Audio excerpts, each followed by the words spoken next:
Some of the greatest names in motorsports have been associated with Ford.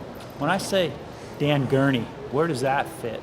He was in a genre of drivers that were the most versatile we ever had.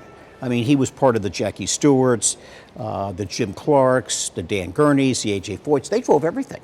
They drove stock cars, they drove Formula One cars, they drove, a little bit of this and a little bit of that.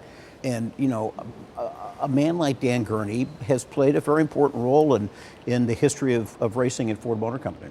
Why is he so important to Ford? Well, if you look at Dan Gurney's history from when he was a race car driver all the way through his Formula One days and his engineering prowess with Westlake Heads and then he got into Indy cars and All-American racers, and I mean he really was an innovator in almost everything he did over the years. Was really a unique innovation to the world of motor racing. And today, if you talk to Dan Gurney, he's innovating doing other things. So he's never stopped, and neither has All-American Racers. Racing to Ford Motor Company is part of its DNA, part of its soul. In October of 1901, Henry Ford won his first and only car race.